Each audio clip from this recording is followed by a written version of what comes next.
ಓಂ ಶುಕ್ರಾಯ ನಮಃ. ನಮಸ್ತೆ ವೀಕ್ಷಕರೇ, ನಾನು ಡಾಕ್ಟರ್ ವಿನುತಾ ರಾಜೇಶ್. ಎಲ್ಲರೂ ಹೇಗಿದ್ದೀರಾ? ಚೆನ್ನಾಗಿದ್ದೀರಾ ಅಂತ ಭಾವಿಸ್ತಾ ಬನ್ನಿ. ಇವತ್ತು ವೃಷಭ ರಾಶಿಯಲ್ಲಿ ಹುಟ್ಟಿರೋಂಥವ್ರೊಬ್ಬರಿಗೆ ಆಗಸ್ಟ್ 2026 ಏನೆಲ್ಲ ಬೆನಿಫಿಟ್ಸ್ ಇದೆ, ಏನೆಲ್ಲ ಒಳ್ಳೆಯದಿದೆ, ಏನೆಲ್ಲ ಪ್ರಾಬ್ಲಮ್ಸ್ನ ನೀವು ಫೇಸ್ ಮಾಡಬಹುದು, ಪ್ರತಿಯೊಂದು ವಿಚಾರ ಈ ಕಾರ್ಯಕ್ರಮದಲ್ಲಿ ತಿಳಿಸ್ಕೊಡ್ತೀನಿ. ಸೊ ವೃಷಭ ರಾಶಿಯಲ್ಲಿ ಹುಟ್ಟಿದ್ದೀರಾ ಅಂತಂದರೆ ಡೆಫಿನೆಟ್ಲಿ ಈ 3 ನಕ್ಷತ್ರಗಳಲ್ಲಿ ಒನ್ ಆಫ್ ದ ನಕ್ಷತ್ರ ನಿಮ್ದಿದ್ದಿರುತ್ತೆ.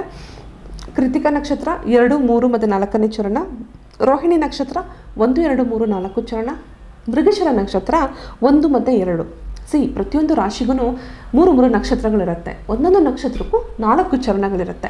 ಸೊ ಒಂದೊಂದು ನಕ್ಷತ್ರ ಕೆಲವು ಸಲ 4 ಚರಣಗಳು ಅದೇ ರಾಶಿಯಲ್ಲಿ ಸ್ಪ್ರೆಡ್ ಆಗಿರುತ್ತೆ, ಕೆಲವು ಸಲ ಡಿವೈಡ್ ಆಗಿರುತ್ತೆ. ಸೊ ಈಗ ನಾವು ನೋಡ್ದಂಗೆ ಮೃಗಶಿರ, ನಾವು ಕೃತಿಕಾ ನಕ್ಷತ್ರ ನೋಡಿದ್ವಿ ಮೇಷರಾಶಿಯಲ್ಲಿ, ಮೊದಲನೇ ಚರಣ ಮಾತ್ರ ನಾವು ಮೇಷರಾಶಿಯಲ್ಲಿ ಕಾಣಬಹುದು.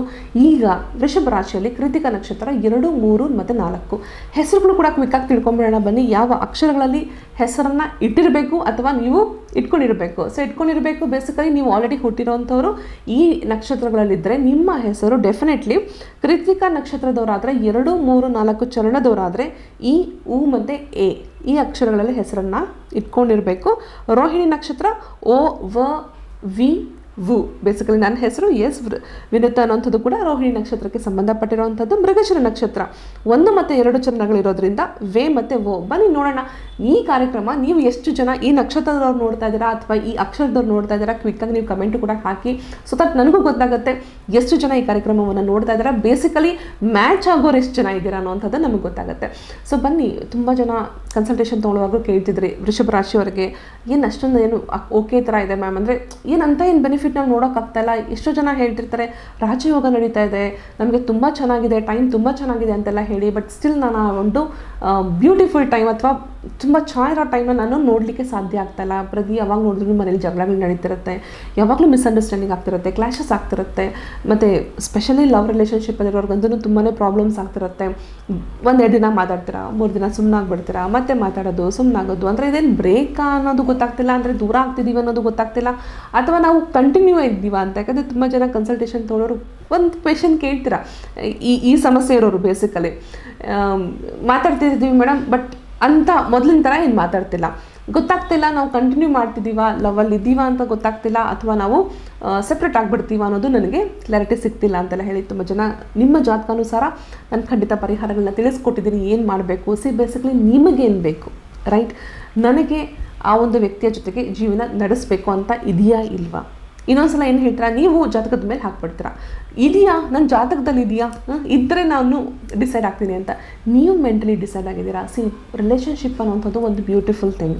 ಲೈಫು ಓಕೆ, ನೀವಿರ್ಬೋದು ಇವತ್ತೊಂದು ರಿಲೇಷನ್ಶಿಪ್ಪಲ್ಲಿರ್ಬೋದು, ಬಿಟ್ಬಿಡ್ತೀರಾ, ನಾಳೆ ಒಂದು ರಿಲೇಷನ್ಶಿಪ್ಗೆ ಹೋಗ್ತೀರಾ, ಬಿಟ್ಬಿಡ್ತೀರಾ, ಬಟ್ ಸ್ಟಿಲ್ ಎಲ್ಲೋ ಒಂದು ಕಡೆ ನಿಮ್ಗೆ ಏನು ಅನಿಸುತ್ತೆ, ನಾನು ಆ ಒಂದು ಪಾಸ್ಟ್ ರಿಲೇಷನ್ಶಿಪ್ ನನ್ನ ಜೊತೆ ಇದ್ದಿದ್ದರೆ ನಾನು ಚೆನ್ನಾಗಿರ್ತಿತ್ತೇನೋ, ನನ್ನ ಲೈಫ್ ಇನ್ನೂ ಚೆನ್ನಾಗಿರ್ತಿತ್ತೇನೋ ಅನ್ನೋಂಥ ಕ್ವೆಶನ್ ನಿಮ್ಗೆ ಬಂದೇ ಬರುತ್ತೆ.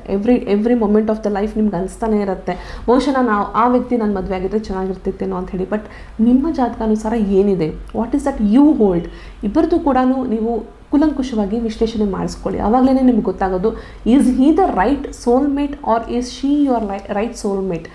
ಲೈಫ್ ಪಾರ್ಟ್ನರ್ ಸಿಗೋದಕ್ಕಿಂತ ನಿಮ್ಮ ಲೈಫಲ್ಲಿ ಸೋಲ್ಮೇಟ್ ಸಿಕ್ಕಿದಾಗ ನಿಮ್ಮ ಲೈಫು ಸಕ್ಸಸ್ ಕಡೆ ಹೋಗುತ್ತೆ. ಲೈಫ್ ಪಾರ್ಟ್ನರ್ ಬರ್ತಾರೆ, ನಿಮ್ಮ ಲೈಫಲ್ಲಿ ಇರ್ತಾರೆ, ಮದುವೆನೇ ಆಗಿರ್ಬೋದು. Definitely life partner is your partner who has married, right? ನೀವು ಯಾರನ್ನ ಮದುವೆ ಮದುವೆ ಆಗಿರ್ತೀರಾ ಅನ್ನೋಂಥದ್ದು ಆ ಒಂದು ಕನ್ಫರ್ಮೇಷನೇ ನಿಮಗೆ ಲೈಫ್ ಪಾರ್ಟ್ನರ್.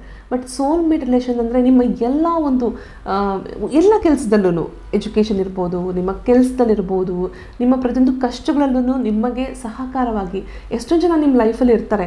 ಆ ವ್ಯಕ್ತಿ ಯಾವ ರೀತಿ ಅಂತಂದರೆ, ಅವ್ರು ನಿಮಗೆ ಮದುವೆನೇ ಆಗಿರಬೇಕು ಅಂತಿಲ್ಲ, ಬಟ್ ಸ್ಟಿಲ್ ನಿಮ್ಮ ಫ್ರೆಂಡ್ ಇರ್ಬೋದು, ನಿಮ್ಮ ಗುರುಗಳಿರ್ಬೋದು, ನಿಮ್ಮ ಟೀಚರ್ಸ್ ಇರ್ಬೋದು, ನಿಮ್ಮ ಕಲೀಗ್ಸ್ ಇರ್ಬೋದು, ಫ್ರೆಂಡ್ಸ್ ಇರ್ಬೋದು. ಒಂಥರ ಕಷ್ಟಕ್ಕೆ ನಿಮಗೆ ಸಹಕಾರವಾಗಿ ನಿಮ್ಮ ಜೊತೆಲಿ ಇರ್ತಾರೆ. ನೀವು ಏನೇ ಕೆಲಸ ಮಾಡಿದ್ರೂ ಅಪ್ರಿಷಿಯೇಟ್ ಮಾಡೋಂಥದ್ದು ಇರ್ಬೋದು, ತುಂಬ ಒಳ್ಳೆ ಕೆಲಸ ಮಾಡಿದೆ, ತುಂಬ ಚೆನ್ನಾಗಿ ಇದು ನಿನ್ನ ಲೈಫಲ್ಲಿ ನಿಮ್ಗೆ ತುಂಬ ಇಂಪಾರ್ಟೆಂಟ್ ಆಗಿರೋಂಥ ಫೇಸು, ತುಂಬ ಚೆನ್ನಾಗಿ ಮಾಡಿದೆ, ವೆಲ್ ಡನ್ ಅನ್ನೋಂಥ ಒಂದು ಅಪ್ರಿಸಿಯೇಷನ್ ಇರ್ಬೋದು. ಅಥವಾ ಇನ್ನೂ ಫ್ಯೂಚರಲ್ಲಿ ನೀವೆಲ್ಲೋ ಒಂದು ಡೌನ್ಫಾಲ್ ಆಗಿಬಿಟ್ರಿ, ಬಿದ್ದುಬಿಟ್ರಿ, ಏನೋ ಒಂದು ಸಮಸ್ಯೆಲಿ ಸಿಕ್ಕಾಕೊಂಡ್ಬಿಟ್ರಿ, ಬಟ್ ಸ್ಟಿಲ್ ಆ ವ್ಯಕ್ತಿ ಏನು ಮಾಡ್ತಾರೆ, ನಿಮಗೆ ಎನ್ಕರೇಜ್ ಮಾಡ್ತಾರೆ, ಏನಾಗಲ್ಲ, ಒಳ್ಳೇದಾಗತ್ತೆ, ಡೋಂಟ್ ವರಿ, ಈ ಲೈಫಿನ ನೀನು ಆಚೆ ಬರ್ತೀಯ ಅಂತ. ಬಟ್ ಅದು ನಿಮಗೆ ನಿಮ್ಮ ಲೈಫ್ ಪಾರ್ಟ್ನರ್ಸ್ಗೆ ಎಷ್ಟೋ ಸಲ ಸಿಗೋದಿಲ್ಲ.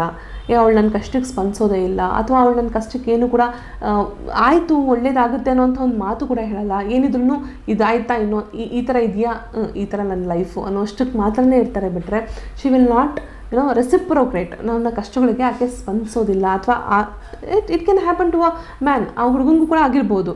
ಅಂಥ ಸಂದರ್ಭಗಳು ನಿಮಗೆ ಈ ತಿಂಗಳಲ್ಲಿ ಕಾಣಿಸೋಂಥದ್ದಿದೆ. ಸೊ ಒಂಥರ ಏನೋ ಒಂದು ಲಿಂಕ್ ಮಿಸ್ ಆಗ್ತಿದೆ, ನಾವೆಲ್ಲೋ ಎಮೋಷ್ನಲಿ ಕನೆಕ್ಟ್ ಆಗಲಿಲ್ವೇನೋ, ಆ ಬಾಂಡಿಂಗ್ ಎಲ್ಲೋ ಮಿಸ್ ಆಗ್ತಿದೆ ಅನ್ನೋಂಥ ಒಂದು ಫೀಲ್ ಆಗುತ್ತೆ ನಿಮಗೆ ಈ ತಿಂಗಳಲ್ಲಿ. ಸ್ಪೆಷಲಿ ಲವ್ ರಿಲೇಷನ್ಶಿಪ್ ಇರೋರಿಗೂ ಕೂಡ ಆಗ್ಬೋದು, ಈವನ್ ಮ್ಯಾರಿಟಲ್ ರಿಲೇಷನ್ಶಿಪ್ಗೂ ಅಷ್ಟೇ. ಏನೋ ಅವಳು ನನಗೆ ಸ್ಪಂದಿಸೋದಿಲ್ಲ, ನನ್ನ ಎಕ್ಸ್ಪೆಕ್ಟೇಷನ್ ಮ್ಯಾಚ್ ಆಗ್ತಿಲ್ಲ, ನಾವೆಲ್ಲೋ ಬಾಂಡಿಂಗ್ ಮಿಸ್ ಆಗ್ತಿದ್ದೀವೇನೋ, ಎಮೋಷ್ನಲಿ ನಾವು ಕನೆಕ್ಟ್ ಆಗ್ತಿಲ್ವೇನೋ ಅನ್ನೋಂಥದ್ದು ಅನಿಸುತ್ತೆ. ಸೊ ಪರಿಹಾರ ತಿಳಿಸ್ಕೊಡ್ತೀನಿ ಡೆಫಿನೆಟ್ಲಿ. ಬಟ್ ಸ್ಟಿಲ್ ಇವೆಲ್ಲ ನಿಮಗೆ ಸಣ್ಣ ಸಣ್ಣ ಎಮೋಷ್ನಲ್ ಕನೆಕ್ಟ್ಸ್ನ ನೀವು ಸರಿ ಮಾಡ್ಕೋಬೇಕು. Talk to them. Simple solution is talk to them. ನಿಮಗೆ ಆ ಒಂದು ವ್ಯಕ್ತಿ ನಿಮ್ಮ ಲೈಫಲ್ಲಿ ಬೇಕು ಅನ್ನೋಂಥದ್ದು ನೀವು ಫಿಕ್ಸ್ ಆಗಿದ್ದೀರಾ, talk to them, speak to them, ಓಪನಾಗಿ ಮಾತಾಡಿ, ಹೇಳಿ ಈ ಥರ ಸಮಸ್ಯೆಗಳಿದೆ, ಈ ಸಮಸ್ಯೆಗಳಿಗೆ ನೀನು ಈ ಥರ ನನಗೆ ಸ್ಪಂದನೆ ಕೊಟ್ಟರೆ ನಾನು ಇನ್ನಷ್ಟು ಕೂಡ ಚೆನ್ನಾಗಾಗ್ಬೋದು, ಇನ್ನಷ್ಟು ನಾವು ಲೈಫಲ್ಲಿ ಸಕ್ಸಸ್ ಆಗ್ಬೋದು, ಇನ್ನಷ್ಟು ಲೈಫಲ್ಲಿ ನಾವು ನೆಕ್ಸ್ಟ್ ಲೆವೆಲ್ಸ್ಗೆ ಹೋಗೋದಕ್ಕೆ ಹೆಲ್ಪ್ ಆಗುತ್ತೆ ಅನ್ನೋವಂಥದ್ದು. ಲೈಫ್ ಈಸ್ ನಾಟ್ ಕಾನ್ಸ್ಟೆಂಟ್, ಅಂದರೆ ಇದು ಹೀಗೆ ಇರುತ್ತೆ ಅಂತಲ್ಲ, ಪ್ರತಿದಿನ ನಿಮಗೆ ಲೈಫಲ್ಲಿ ಚೇಂಜಸ್ ಇದ್ದೇ ಇರುತ್ತೆ. ಇವತ್ತಿರೋವಂಥದ್ದಕ್ಕಿಂತ ನಾಳೆ ಇನ್ನಷ್ಟು ಚೆನ್ನಾಗಿ ಚೇಂಜಸ್ ಆಗ್ಬೋದು, ಡೌನ್ಫಾಲ್ ಆಗ್ಬೋದು, ಇನ್ನಷ್ಟು ಉತ್ತಮವಾಗಿ ಕಾಣಿಸ್ಕೋಬೋದು, ಇನ್ನಷ್ಟು ಒಳ್ಳೆ ಸಂಪಾದನೆ ಮಾಡ್ಬೋದು, ಎಲ್ಲೋ ಒಂದು ಕಡೆ ದುಡ್ಡು ಕಳ್ಕೊಬೋದು. ಸ್ಟಾಕ್ ಮಾರ್ಕೆಟ್ ಟ್ರೇಡಿಂಗಲ್ಲಿರೋರಂತೂ ತುಂಬ ಕೇರ್ಫುಲ್ ಆಗಲಿ. ದುಡ್ಡಿನ ವಿಚಾರ ನಾನು ಯಾಕೆ ಹೇಳ್ತಾ ಇದ್ದೀನಿ ಬಿಕಾಸ್ ಕಳ್ಕೊಳ್ಳೋವಂಥದ್ದು ತೋರಿಸ್ತದೆ ನಿಮ್ಮ ಜಾತಕದಲ್ಲಿ. ಯಾವುದೋ ಒಂದು ಇನ್ವೆಸ್ಟ್ಮೆಂಟ್ಸ್ ಅಂತ ಹೇಳಿ, ಅಥವಾ ಏನೋ ಒಂದು ಡಬಲ್ ಆಗ್ಬೋದು, ಅಥವಾ ಏನೋ ಬಿಸ್ನೆಸ್ ಇನ್ವೆಸ್ಟ್ಮೆಂಟ್ಸ್ ಅಂತ ಹೇಳಿದ್ರೂ ಅಷ್ಟೇ ಕೇರ್ಫುಲ್ಲಾಗಿ ನಿಮ್ಮ ಜಾತಕಾನುಸಾರ ಚೆನ್ನಾಗಿದೆಯಾ ಇಲ್ವಾ, ಒಳ್ಳೆ ಟೈಮಾ, ನೀವು ಯಾರ ಜೊತೆ ಕೆಲಸ ಮಾಡ್ತೀರಾ, ಯಾವ ನೇಚರ್ ಆಫ್ ವರ್ಕ್ ಮಾಡ್ತಿದ್ದೀರಾ. ಪ್ರತಿಯೊಬ್ಬರಿಗೂ ಒಂದು ನೇಚರ್ ಆಫ್ ವರ್ಕ್ ಅಂತ ಇರುತ್ತೆ, ಇದು ಮಾಡಿದ್ರೆ ನಿಮ್ಮ ಲೈಫಲ್ಲಿ ಸಕ್ಸಸ್ ಆಗ್ತೀರಾ ಅನ್ನೋಂಥದ್ದು ಇರುತ್ತೆ. ಅಂಥವನ್ನೇ ಆದಷ್ಟು ಚೂಸ್ ಮಾಡಿಕೊಂಡು ಕಂಟಿನ್ಯೂ ಮಾಡಿ. Those are made for you. Okay, ನಿಮ್ಮ ಲೈಫಲ್ಲಿ ಎಷ್ಟೊಂದು ಬರಬಹುದು, ಏನೋ ಇಟ್ ಈಸ್ ಯೂಸ್ಫುಲ್ ಅನ್ನೋಂಥದ್ದು ಬರ್ಬೋದು, but which is made for you. ಹೇಳ್ತಾರಲ್ಲ, ಋಣಾನುಬಂಧ, ಆ ಒಂದು ಋಣ ಇದ್ರೇ ನೀವು ಪ್ರತಿಯೊಂದು ಕೂಡ ಅನುಭವ ಮಾಡಲಿಕ್ಕೆ ಸಾಧ್ಯ ಆಗೋದು. ಏನೋ ಒಂದು ಮಣ್ಣಾಗಿರ್ಬೋದು, ಅಂದರೆ ನೀವು ಒಂದು ಪ್ರಾಪರ್ಟಿ ತೊಗೊಳೋದಕ್ಕೂ ಅಷ್ಟೇ, ಮಣ್ಣಂತ ಹೇಳಿದಾಗ ಒಂದು ಪ್ರಾಪರ್ಟಿನೂ ಅಷ್ಟೇ, ನಿಮಗೆ ಅದರ ಅನುಭವ ಬರಬೇಕು ಅಂದರೆ ನೀವು ಅದನ್ನು ಅನುಭವಿಸ್ಬೇಕು, ನೀವು ಅಲ್ಲಿ ಮನೆ ಕಟ್ಕೋಬೇಕು, ಸಂಸಾರ ನಡೆಸಬೇಕು, ನಿಮ್ಮ ಲೈಫ್ ನೀವು ಎಸ್ಟಾಬ್ಲಿಷ್ ಮಾಡಬೇಕು ಅಂದರೂ ಕೂಡ ನಿಮ್ಗೆ ಋಣ ಇರಬೇಕು. ಅದು ನಿಮ್ಮ ಹೆಸರಿಗೆ ಬರಬೇಕು ಅಂದ್ರೂ ಋಣ ಇರಬೇಕು. ಎಷ್ಟು ಜನ ಹತ್ತಿರದಲ್ಲಿ ಇರ್ತೀರ, ರಿಯಲ್ ಎಸ್ಟೇಟ್ ಮಾಡ್ತಿರೋಂಥವ್ರಿಗೆ ಗೊತ್ತಿರುತ್ತೆ ಇದು. ಆ್ಯಕ್ಚುಲಿ ಹತ್ತಿರದಲ್ಲಿ ಇನ್ನೇನು ರಿಜಿಸ್ಟರ್ ಆಗಿಬಿಡ್ಬೇಕು, ಏನೋ ಕ್ಯಾನ್ಸಲ್ ಆಗುತ್ತೆ, ಅಥವಾ ಏನೋ ಅನ್ನೋನ್ ಪ್ರಾಬ್ಲಮ್ಸ್ ಕ್ರಿಯೇಟ್ ಆಗುತ್ತೆ, ಗೊತ್ತಾಗೋದೇ ಇಲ್ಲ. ಯಾಕೆ? ಆ ಋಣ ಇದೆಯಾ ಇಲ್ವಾ ಗೊತ್ತಿಲ್ಲ. ಭೂಮಿ ಋಣ ತುಂಬ ಇಂಪಾರ್ಟೆಂಟು. ನಿಮ್ಮ ಜಾತಕದಲ್ಲಿ 4ನೇ ಮನೆ, specially 4th house from your ಲಗ್ನದ ಪ್ರಕಾರವಾಗಿ ನೋಡಿದ್ರೆ 4ನೇ ಮನೆ ತುಂಬ ಸ್ಟ್ರಾಂಗ್ ಆಗಿತ್ತು. ಮನೆ, ಸ್ವಂತ ಮನೆ, ಎಷ್ಟೋ ಜನ ಕ್ವೆಶನ್ಸ್ ಕೇಳ್ತಿರ್ತೀರ, ನನಗೆ ಸ್ವಂತ ಮನೆ ಯೋಗ ಇದೆಯಾ ಅಂತ. ಅವೆಲ್ಲ ಸಿಗಬೇಕು ಅಂದರೆ ನಿಮಗೆ ಜಾತಕದಲ್ಲಿ ಸ್ಟ್ರಾಂಗ್ ಇರಬೇಕು. ಆ 4th ಹೌಸಲ್ಲಿ ಶುಭ ಗ್ರಹಗಳಿದ್ದಂದ್ರೂ ಇನ್ನೂ ಸ್ಟ್ರಾಂಗ್ ಆಗುತ್ತೆ. ಸೂರ್ಯ, ಚಂದ್ರ, ಕುಜ ಇಂಥವೆಲ್ಲ ಇದ್ದಾಗ ನಿಮಗೆ ಡೆಫಿನೆಟ್ಲಿ ಇರ್ತಾರೆ. ನೀವು ಹುಟ್ಟಿದಾಗಲೇ ಸ್ವಂತ ಮನೇಲೇ ಹುಟ್ಕೊಂಡ್ಬಂದಿರ್ತೀರ, ಸ್ವಂತ ಮನೇಲೇ ನೀವು ಲೈಫ್ ಲೀಡ್ ಮಾಡ್ತಿರ್ತೀರ. ಎಷ್ಟೋ ಜನ ಬಾಡಿಗೆ ಮನೆಯ ಒಂದು ಎಕ್ಸ್ಪೀರಿಯೆನ್ಸ್ ಕೂಡ ಆಗಿರೋದಿಲ್ಲ. ಅಷ್ಟರ ಮಟ್ಟಿಗೆ ಅವರ ಭೂಮಿಯ ಒಂದು ಋಣವನ್ನು ತೊಗೊಳ್ಳೋಂಥ ಚಾನ್ಸಸ್ ಜಾಸ್ತಿ ಇರುತ್ತೆ.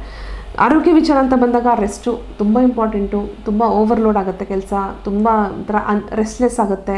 ಏನಪ್ಪ ನನಗೆ ರೆಸ್ಟೇ ಇಲ್ಲ ಅನ್ನೋ ರೀತಿಯಲ್ಲಿ ಅಂತ ಅನಿಸುತ್ತೆ. 14ನೇ ತಾರೀಕು ಆದಮೇಲಂತೂ ತುಂಬ ಇನ್ನಷ್ಟು ಡ್ರೈನ್ ಆಗಿಬಿಡ್ತೀರಾ. ಡ್ರೈನ್ ಅಂತಂದರೆ ತುಂಬ ಸುಸ್ತಾಗ್ಬಿಡ್ತೀರಾ, ಸಾಕಪ್ಪ ಅನ್ನೋಷ್ಟು ಅದಾಗ್ಬಿಡುತ್ತೆ. 14th ಆದಮೇಲೆ ನಿಮಗೆ ಇನ್ನಷ್ಟು ರೆಸ್ಟು ಅವಶ್ಯಕತೆ ಜಾಸ್ತಿ ಇದೆ. ಸೂಪರ್ ಆಗಿರೋವಂಥದ್ದು. ನಾನು ಪ್ರತಿಯೊಂದು ಯಾರ್ಯಾರಿಗೆಲ್ಲ ಕೊಟ್ಟಿದ್ದೀನಿ ಎಲ್ಲರೂ ಕೂಡ ಅವ್ರ ಲೈಫಲ್ಲಿ ಚೇಂಜಸ್ನ ನೋಡಿದ್ದಾರೆ. Every one has seen the changes. Madam, ಅದು ಹಾಕೊಂಡ್ಮೇಲಂತೂ ನಾನು ಎಕ್ಸ್ಪೆಕ್ಟೇ ಮಾಡಿರಲಿಲ್ಲ. ಜಾಬ್ಗಂತೂ ಅಪ್ಲೈ ಮಾಡಿ ಸಾಕಾಗಿತ್ತು, ಎಲ್ಲೂ ಆಗ್ತಾ ಇರಲಿಲ್ಲ ಕೆಲಸ. ಬ್ರೇಸ್ಲೆಟ್ಸ್ನ ನಾನು ಸಜೆಸ್ಟ್ ಮಾಡಿರೋಂಥವ್ರು ಪ್ರತಿಯೊಬ್ಬರು ಕೂಡ ಪಾಸಿಟಿವ್ ಫೀಡ್ಬ್ಯಾಕ್ ಹೇಳಿದ್ದಾರೆ. ಥ್ಯಾಂಕ್ ಯು ಸೋ ಮಚ್ ಅಂತ ಹೇಳಬೇಕು ಎಲ್ಲರಿಗೂ ಸಹ ಹೂ ಹ್ಯಾವ್ ಯೂಸ್ ಇಟ್. ಯಾಕಂದರೆ ನಮ್ಮ ಒಂದು ಪರಿಹಾರ ನಿಮ್ಮ ಲೈಫಲ್ಲಿ ಎಷ್ಟೊಂದು ಇಂಪಾರ್ಟೆನ್ಸ್ ಆಗಿದೆ ಅಂದರೆ ಡೆಫಿನೆಟ್ಲಿ ಐ ರಿಯಲಿ ತುಂಬಾ ಖುಷಿ ಅಂತ ಅನಿಸುತ್ತೆ. ಸೊ ಇದು ಕೂಡ ವೃಷಭ ರಾಶಿಯಲ್ಲಿ ಹುಟ್ಟಿರೋಂಥವ್ರಿಗೆ ಡೆಫಿನೆಟ್ಲಿ ನಾನು ಹೇಳಿದಾಗೆ 3 ಕೃತಿಕ ನಕ್ಷತ್ರ, ರೋಹಿಣಿ ನಕ್ಷತ್ರ, ಮೃಗಶಿರ ನಕ್ಷತ್ರ, ನಿಮ್ಮ ನಕ್ಷತ್ರ ಅನುಸಾರವಾಗಿ ನೋಡಿಕೊಂಡು ನೀವು ಖಂಡಿತ ತಗೊಳ್ಳಿ. ತುಂಬ ಒಳ್ಳೆಯದಾಗುತ್ತೆ. ಯಾವುದೇ ಕೆಲಸ ಕಾರ್ಯಗಳಿರಲಿ, ನೀವು ಒಂದು ಕೋರ್ಟ್ ಕೇಸ್ಗಳು ಅಟೆಂಡ್ ಮಾಡ್ತಿದ್ದೀರಾ, ಅಥವಾ ಎಜುಕೇಷನಲ್ಲಿದ್ದೀರಾ, ಮಕ್ಕಳು ಓದ್ತಾ ಇಲ್ಲ, ಡೌನ್ ಆಗ್ತಾ ಇದ್ದಾರೆ, ಪ್ರತಿಯೊಬ್ಬರಿಗೂ ಕೂಡ ಇದೊಂದು ಪ್ರೊಟೆಕ್ಟಿವ್ ಲೇಯರ್ ರೀತಿಯಲ್ಲಿ, ಒಂದು ಅಟ್ರಾಕ್ಷನ್ ರೀತಿಯಲ್ಲಿ ವರ್ಕ್ ಆಗುತ್ತೆ. ಈವನ್ ತುಂಬ ಜನ ಈ ಮಲ್ಟಿ ಲೆವೆಲ್ ಮಾರ್ಕೆಟಿಂಗಲ್ಲಿ ಇರೋವಂಥವ್ರು ನೀಡ್ ಅಲ್ವಾ, ಯಾಕೆಂದರೆ ಮೋರ್ ಅಟ್ರಾಕ್ಷನ್ ಬೇಕು. ಅವರ ಒಂದು ಬಿಸ್ನೆಸ್ ನಡಿಬೇಕು ಅಂತಂದ್ರೇ ಅವರಿಗೆ ಬಿಸ್ನೆಸ್ ಆಗಬೇಕು, ಅಥವಾ ಜನ ಅಟ್ರಾಕ್ಟ್ ಆಗಬೇಕು, ಪ್ರತಿಯೊಂದಿರುತ್ತೆ. ಪ್ರತಿಯೊಬ್ಬರಲ್ಲೂ ಅಲ್ವಾ, ಒಂದು ಹೋಟೆಲ್ಗೆ ಹೋಗಿ ಅಥವಾ ಒಂದು ಅಂಗಡಿಗೆ ಹೋಗಿ ಏನು ಬೇಕು, ಫಾಲ್ ಆಗಬೇಕು, ಜನ ಬರಬೇಕು, ಕೊಂಡ್ಕೋಬೇಕು, ಬಿಸ್ನೆಸ್ ಆಗಬೇಕು. ಸೊ ಪ್ರತಿಯೊಂದು ಕೂಡ ನಿಮಗೆ ಹೆಲ್ಪ್ ಆಗುವಂಥದ್ದು ವಿಶೇಷವಾಗಿರೋಂಥ ಬ್ರೇಸ್ಲೆಟ್ ವೃಷಭ ರಾಶಿಯವರಿಗೆ ಹಾಕ್ಕೊಳ್ಳಿ. ಹೆಣ್ಮಕ್ಳಾದ ಲೆಫ್ಟ್ ಹ್ಯಾಂಡ್, ಗಂಡು ಮಕ್ಕಳಾದ ರೈಟ್ ಹ್ಯಾಂಡ್ ಹಾಕ್ಕೊಳ್ಳಿ. ಅದು ನೀವು ಕೊಂಡ್ಕೊಳ್ಳಾಗ ತೋಡ್ಕೊಳ್ಳಿ, ಕೇಳಿಕೊಂಡು ನಮ್ಮ ಸ್ಟಾಫ್ ಹತ್ರ ಯಾವ ರೀತಿ ಯಾವ ದಿನ ಹಾಕ್ಕೊಂಡ್ರೆ ಒಳ್ಳೆಯದು, ಯಾವ ಸಮಯ ಹಾಕ್ಕೊಂಡ್ರೆ ಒಳ್ಳೆಯದು, ಪ್ರತಿಯೊಂದು ವಿಚಾರ ತಿಳಿಸ್ಕೊಡ್ತಾರೆ. ನೀವು ಕೇಳಿ ನೀವು ಅದನ್ನು ಕೊಂಡ್ಕೋಬೋದು. ಕಾಣ್ತಿರೋ ನಂಬರ್ಸ್ಗೆ ಈವನ್ ಮೇಡಮ್ ನನಗೆ ಬೇರೆ ಪ್ರಶ್ನೆಗಳಿದೆ ನಾನು ಕೇಳ್ಬೋದಾ, ಖಂಡಿತ ಕಾಣ್ತಿರೋ ನಂಬರ್ಸ್ಗೆ ಕನ್ಸಲ್ಟೇಷನ್ ಮೂಲಕ ನೀವು ಡೈರೆಕ್ಟ್ ಬರ್ಬೋದು, ಫೇಸ್ ಟು ಫೇಸ್ ಕನ್ಸಲ್ಟೇಷನ್ ತೊಗೋಬೋದು, ಇಲ್ಲ ಫೋನಲ್ಲೂ ಕೂಡ ಮಾತಾಡ್ಬೋದು. ಪ್ರತಿಯೊಂದು ವಿಚಾರ ತಿಳಿಸ್ಕೊಡ್ತಾರೆ. ಇಷ್ಟು ಹೇಳ್ತಾ ಎಲ್ಲರಿಗೂ ಒಳ್ಳೆಯದಾಗಲಿ ಅಂತ ಹೇಳ್ತಾ ಕಾರ್ಯಕ್ರಮ ಮುಗಿಸೋಣ. ಧನ್ಯವಾದಗಳು. ಸರ್ವೇ ಜನ ಸುಖಿನೋ ಭವಂತು, ಸನ್ಮಂಗಳಾನಿ ಭವಂತು.